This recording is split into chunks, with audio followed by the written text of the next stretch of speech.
L'actualité à la une. Ce matin, le gouvernement évalue l'impact des mesures sociales de septembre dernier. Les concertations nationales ont débuté ce matin entre membres du gouvernement, partenaires et bénéficiaires.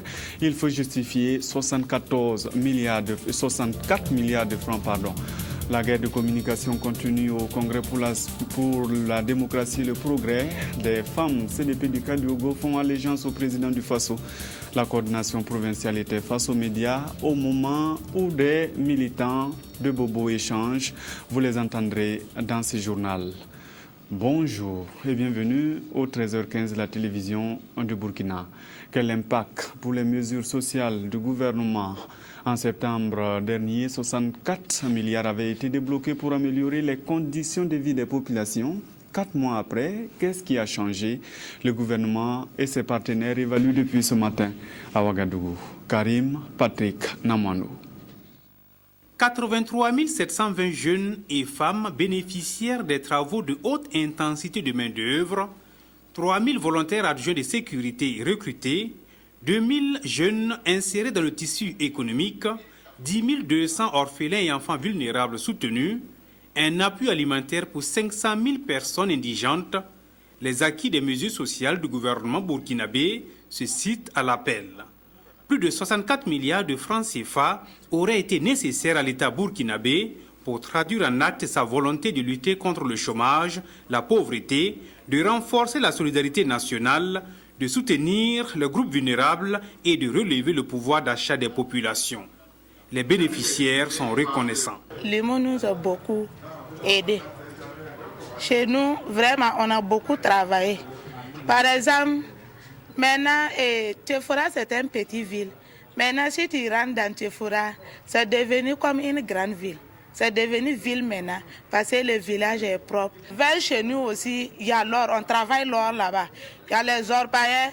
Bon, nous, les jeunes filles qui ne sont pas encore mariées, on n'a pas de mari là-bas. Et puis, on n'a pas les moyens pour faire le commerce, rien de rien. Bon, grâce à l'IMO, on s'est débrouillé. Certes, les acquis salués par les bénéficiaires sont louables, mais les doléances ne manquent pas. Région après région, les intervenants ont souhaité la poursuite des mesures sociales dans tous les secteurs de développement. L'élevage, l'alphabétisation, l'agriculture, le secteur informel, le crédit, le commerce, le rang de capacité et la dotation en matériel. Partant même du manque de matériel qui nous expose vraiment à de sérieux dangers. Voilà, donc nous manquons de gilets et aussi dans la soirée après 18h, lorsqu'il fait noir, c'est très compliqué pour nous.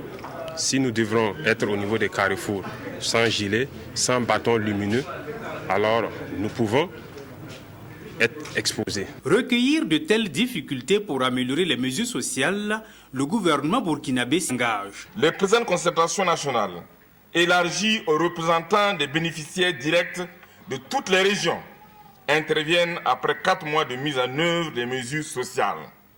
Elles devront nous permettre de dresser un bilan des actions engagées, d'apprécier les résultats atteints et surtout l'impact de ces mesures prises et exécutées.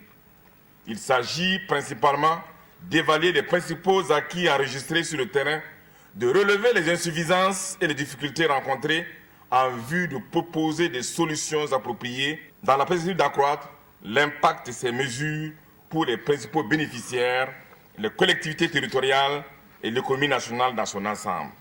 Nous sommes conscients des insuffisances d'un tel programme qui est loin de satisfaire tous les besoins des Burkinabés. Mais notre volonté d'apporter des solutions fortes à une situation conjoncturelle demeure sincère. Les concertations se poursuivent. Elles devraient déboucher sur des conclusions du gouvernement relatives à la poursuite, oui ou non, et à l'amélioration, oui ou non, des mesures sociales. Nul besoin de réaffirmer que tous les regards des bénéficiaires sont tournés vers le gouvernement burkinabé. Actualité politique à présent. La coordination provinciale du CDP Kadiogo dit son soutien à Blaise Compaoré. Dans une conférence de presse, les responsables des femmes ont réaffirmé leur soutien au président du Faso et à son programme Bâtir ensemble un Burkina émergent. Des explications de Evelyne Dabiri. à la vague de démissions au sein du Congrès pour la démocratie et le progrès, les femmes de la section provinciale du Kadiogo, dans leur déclaration liminaire, ont fustigé l'attitude des démissionnaires et témoigné leur reconnaissance au président du Faso pour ses nombreuses actions à l'égard des femmes. Elles ont ensuite appelé les acteurs de la scène politique à promouvoir la concertation et le dialogue dans le but de conserver la paix au Burkina. Nous, femmes du Congrès pour la démocratie et le progrès CDP du Kadiogo, soucieuses de la préservation de la paix, du bien-être social et économique des populations, lançons un appel à tous les dissidents et autres acteurs de la scène politique pour la promotion de la concertation et du dialogue dans le sens de la conservation de la paix dans notre pays très cher aux femmes. Témoignons notre reconnaissance à son Excellence Blaise Compaoré, président du Faso, pour ses nombreuses actions de soutien et de promotion à l'endroit des femmes. Lui réaffirmons notre soutien indéfectible pour sa politique de paix, de dialogue et de cohésion sociale. Renouvelons notre attachement et notre adhésion à sa politique de gouvernance. Les femmes de la dite section ont ensuite invité les militantes et sympathisantes à rester sereines pour la poursuite des actions du président Blaise Compaoré et à se démarquer de toute action malsaine pouvant nuire à la cohésion sociale. De leur côté, les habitants de Wezenville, c'est à Bobo Dioulasso, parlent du développement de leur quartier. Ils ont le soutien du voisin Sungalo Apollinaire Ouattara. Vous allez le voir, cette rencontre après des allures de meeting politique, selon nos témoins sur place à Sylvain Bebamba. Quartier Wezenville de Bobo Dioulasso. Les populations des secteurs 15 et 32 formant ce quartier se sont donné rendez-vous pour leur rencontre annuelle d'échange et d'informations sur la vie de leur aire d'habitation. Le président de l'Assemblée nationale, habitant le dit quartier, a naturellement apporté son soutien à cette initiative des populations et dans son adresse, il a exhorté les différentes couches de la population à s'engager pour la construction de la nation. Nous voulons une nation prospère, une nation émergente, que nous puissions nous donner la main dans l'humilité, dans la générosité pour construire ce pays par un devoir de génération. Ces pays dont nous avons hérité, nous devons les léguer, nous devons nous lever, nous battre, faire en sorte que le bonheur, la paix puissent toujours régner dans ces pays. Ce cadre de rencontre a permis de s'informer sur le bitumage attendu de l'avenue Nelson Mandela, la promotion de l'emploi des jeunes et des activités génératrices de revenus pour les femmes. Pour toutes ces attentes, les populations ont demandé l'accompagnement du président, du voisin Sungalo Apollinaire Ouattara. Vu la mobilisation qui se passe là, on est vraiment ravis et la lutte continue. C'était un grand défi pour nous, aussi pour la jeunesse même. La jeunesse, vous avez vu, on a tout parlé de cette jeunesse. Il fait beaucoup d'efforts pour nous aider, mais ce qu'on demande chez lui, il n'a qu'à persévérer. C'est fort du sentiment d'appartenir à une communauté que les populations des secteurs 15 et 32 de Bobo Dioulasso ont souhaité voir les cadres de rencontre se pérenniser et se renforcer. L'Éthiopie veut établir des relations d'affaires avec le Burkina. Son ministre des Affaires étrangères est allé échanger avec la Chambre de commerce et d'industrie. Les deux parties ont présenté les opportunités d'affaires de chaque pays. Claudine Bikaba, explication. Le ministre des Affaires étrangères de la République fédérale et démocratique d'Éthiopie et sa délégation sont allés rencontrer les opérateurs économiques et hommes d'affaires du Burkina à la Chambre de commerce et d'industrie du Burkina.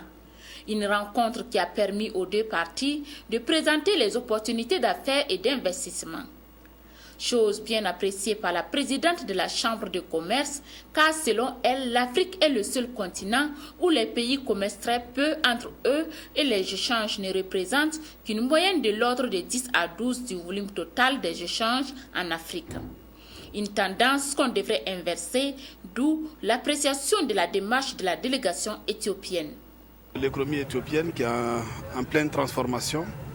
Donc il n'y a pas longtemps, c'était un pays qui était surtout agricole, que vous avez connu pour d'autres réputations plutôt que des performances économiques, s'en sort aujourd'hui avec un taux de croissance de 11% depuis presque 10 ans.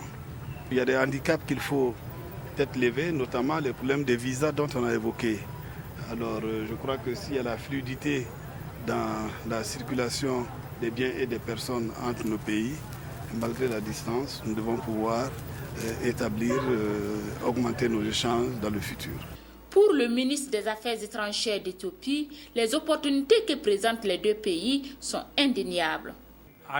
Notre pays dispose d'assez d'opportunités, d'assez de secteurs où les investisseurs du Burkina Faso peuvent effectivement saisir des opportunités, comme par exemple le secteur agricole.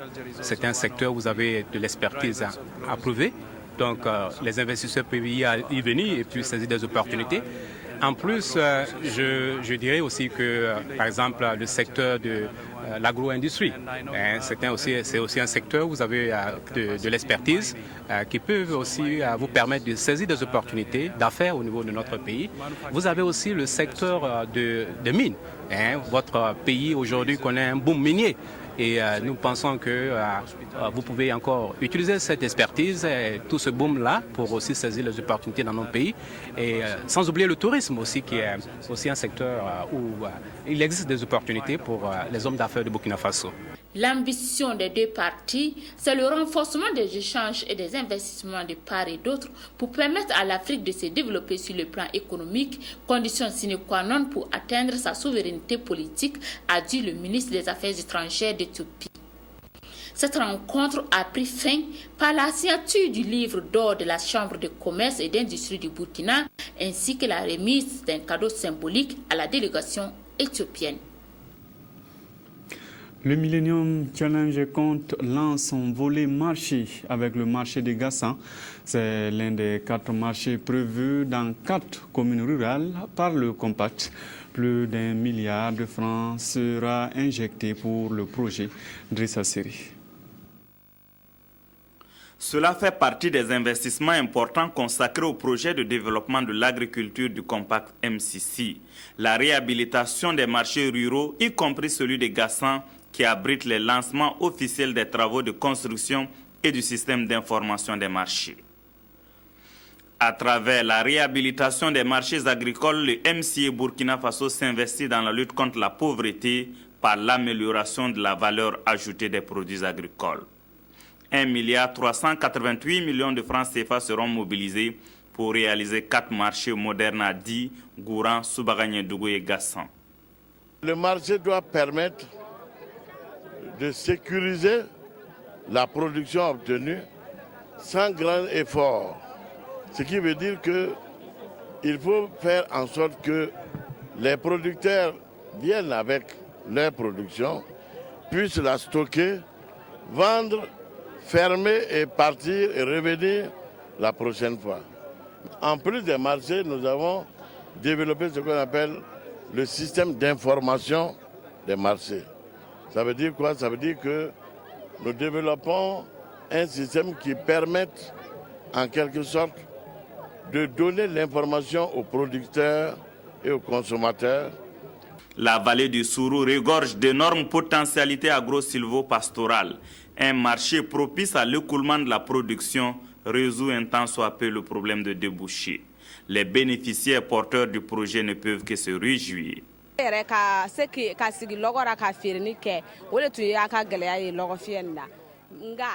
Ce qu'il y avait comme difficulté, c'était surtout le problème d'emplacement. Nous sommes contents de la construction du marché par le MCA, car on pourrait désormais commercialiser nos produits et d'autres pourront venir d'ailleurs pour y faire des achats. C'est aussi le sentiment des partenaires américains pour qui la croissance dans le secteur agricole est mieux indiquée pour réduire la pauvreté, y compris parmi les femmes. Les activités que nous célébrons aujourd'hui soutiennent et améliorent les chaînes de valeur agricoles et vont limiter les obstacles du secteur agricole.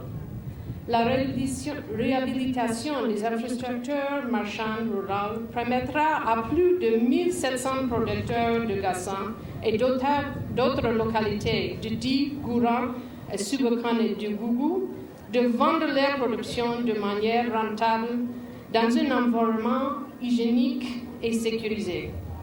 Reste aux populations et aux usagers de s'approprier les infrastructures et à en assurer le bon entretien. La filière oignon fait le bilan de 2013 avec une rencontre au sommet. Les difficultés et les défis sont alors du jour. L'objectif est de mieux défendre les intérêts des producteurs. C'est 12 ans, Bouma Ernest Nebié. Pour cette assemblée générale ordinaire du comité interprofessionnel de la filière oignon du Burkina, son bureau exécutif fait le point de son programme annuel de 2013. Au nombre des activités principales réalisées, les tournées de sensibilisation dans les bassins de production, les voyages de prospection de sites de vente de l'oignon du Burkina en Côte d'Ivoire et les voyages d'études au Niger. Le comité est toutefois confronté au manque de sièges à Ouagadougou et de personnel technique. À cela s'ajoute l'insuffisance de moyens financiers qui ne l'a pas permis de mener à terme son plan d'action annuel de 2013. Pour cette année, le comité compte mener plusieurs actions. La mise en place d'un siège à Ouagadougou, d'un réseau de sémenciers d'oignons, le renforcement des capacités des producteurs, les voyages de prospection de marché et la création d'un site web. Un collège d'enseignement général pour le village de Bitiako au Kalembouli, c'est dans les Balais. C'est un recul pour la déscolarisation qui arrive grâce à l'association Solidarité Afrique de l'Ouest. Il a coûté près de 25 millions de francs CFA. Oumarou Mouamenga. Une mobilisation des grands jours à Bitiako dans la commune de Sibi, un rituel des masques du terroir, des pas de danse des élèves et le sourire adressé pour saluer l'œuvre de l'association Solidarité Afrique de l'Ouest. Assis, debout ou perchés, tous sont là pour participer à l'inauguration du collège d'enseignement général de Bitiako Kalambouli. Nous avons reçu une demande de Bitiako Kalambouli qui voulait effectivement un collège parce qu'il y a de nombreux enfants qui n'ont pas la chance d'accéder au poste primaire. Nous avons vu que c'est vraiment nécessaire de réaliser cet établissement-là. C'est ce qui a fait que, c'est ce qui nous a motivés à les appuyer en construisant ce que vous voyez. L'inauguration de ce collège de 4 salles de classe équipées, 2 bureaux annexes, une cantine scolaire, un logement et des latrines, d'un coût global de plus de 25 millions de francs CFA, traduit la contribution de l'association allemande au développement de l'éducation. C'est un raccourci pour les enfants. Il fallait parcourir jusqu'à 8 km pour suivre les cours. Actuellement, ils s'élèvent à moins d'1 kilomètre. Ils sont dans la cour de l'établissement, ils sont en classe. Nous avons des nouvelles classes. Je suis content pour ça. Désormais, nous allons bosser les leçons, travailler en classe, respecter les professeurs. Les classes ouvertes font déjà le plein des élèves et pour un bon rendement scolaire de ces fioles, la marraine de la cérémonie d'inauguration du collège a sa vision. Je formule le vœu que le CG soit non seulement un lieu de rencontre de caractère, mais surtout une école de grandeur d'âme pour tous les élèves qui y passeront et une école où seront célébrés et magnifiés la citoyenneté, l'effort, le succès et l'excellence. L'ensemble des acteurs du monde de l'éducation dans la province des Balais entend se serrer les coudes pour une augmentation continue de l'offre éducative du poste primaire dans la boucle du monde. Les médias burkinabés s'apprêtent à accueillir les médiateurs de presse. Ils vont faciliter le dialogue entre les téléspectateurs, les auditeurs ou encore les lecteurs. Ils sont en formation à Ouagadougou et Lazare Pouya y était. Voici son reportage. Ils sont tous des médiateurs de presse et des membres du Conseil d'éthique et de déontologie à prendre part à cette formation d'une journée initiée par l'Observatoire burkinabé des médias avec l'appui financier du Fonds japonais. Objectif, renforcer les compétences de ces médiateurs de presse afin de les permettre de jouer pleinement leur rôle. Le médiateur de presse recueille les critiques, les plaintes et les suggestions des usagers des médias ainsi que les explications de la direction et tente de les réconcilier. D'où la nécessité de les rappeler les règles de la déontologie. Il s'agira beaucoup plus d'échanges d'expériences entre un aîné, j'allais dire, et ses petits frères et ses petites sœurs. Depuis les années 90, le paysage médiatique a énormément évolué au Burkina Faso, en Afrique en général, au Burkina Faso en particulier. Avec le bris du monopole d'État et l'explosion de la communication, sont apparus de nouveaux acteurs il y a parmi eux ceux que moi j'appelle les boutiquiers de l'information, des gens qui sont arrivés sur la scène et qui utilisent les ondes pour se faire de l'argent et parfois pour raconter malheureusement n'importe quoi. Pour le président de l'Observatoire burkinabé des médias, Jean-Baptiste Ilboudo, initiateur de cet atelier, les médiateurs de presse sont chargés, entre autres, de favoriser les conditions de dialogue et de renforcer la crédibilité des médias, toute chose qui a rencontré l'assentiment du Conseil supérieur de la communication. La question des images choquantes, la violation de la présomption d'innocence, les atteintes à la vie privée, tout ça, ce sont des domaines dans lesquels le médiateur peut intervenir. Il faut d'ailleurs féliciter l'OBM pour l'initiative qu'il a prise de faire mettre en place les médiateurs de presse, ce qui va faciliter en principe le travail de régulation. Au sortir de cet atelier, ces médiateurs de presse seront aptes à signaler les éventuelles dérives par rapport au contenu du code déontologique. Du sport, les étalons du Burkina ont arraché un nul qu'on va appeler chance hier contre les Lions de l'Atlas du Maroc. Les nôtres sont revenus au score aux derniers instants du match grâce à Bassirou Ouedraogo, l'attaquant de la Swayinega. Ce nul conserve un mince espoir pour un éventuel second tour. Souleymane Sanou et Richard Yameogo sont nos envoyés spéciaux en Afrique du Sud. Burkina-Maroc, deuxième journée du troisième CHAN sud-africain ou le match de la survie. Bien que possédant un point, le Maroc avait absolument besoin d'une victoire, tout comme le Burkina, bon dernier du groupe B au terme de la première journée. Les deux équipes avaient donc tout à se faire pardonner dans ce match. On peut parier un sou que les Burkinabés n'avaient pas encore eu le temps de s'installer devant leur poste téléviseur que le Maroc ouvre le score à la première minute de jeu par Ibrahim El Bahri. Il n'y a pas mille manières d'être cueilli à froid que cela. Et les choses se compliquent pour les Burkinabés touchés au moral. Il fallait alors jouer pied au plancher pour égaliser tout en s'exposant aux contre-attaques marocaines. En première période de jeu, les Marocains, bien à l'aise techniquement, auraient pu désarçonner les étalons si la défense n'avait pas su faire pièce aux velléités marocaines. La nuit s'enfonçait à Cape Town lorsque la mi-temps arrive sur la note d'1-0 pour les Lions de l'Atlas. À la reprise, les étalons auraient pu rendre la monnaie de la pièce aux Lions de l'Atlas si Bassirou Ouedraogo n'avait pas buté sur le dernier rempart marocain. La sélection marocaine, bien dans son élément, aurait pu infliger une lourde défaite aux nôtres s'ils avaient concrétisé les multiples occasions qu'ils se sont procurées. Mais à force de cravacher, les Burkinabés arrachent dans les ultimes minutes le but égalisateur par Bassirou Ouedraogo, coupant un centre de Élisée Tau, rentré en seconde période de jeu. Les Burkinabés sont contents, leur équipe revient de loin. Les Marocains vont par la suite acculer notre défense qui repoussait comme elle pouvait. On a frôlé le pire avec cette défense qui aurait pu se transformer en autogol.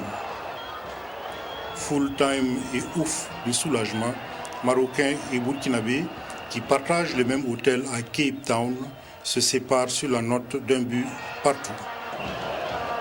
Voilà, c'est tout pour aujourd'hui. Merci de votre fidélité. À demain.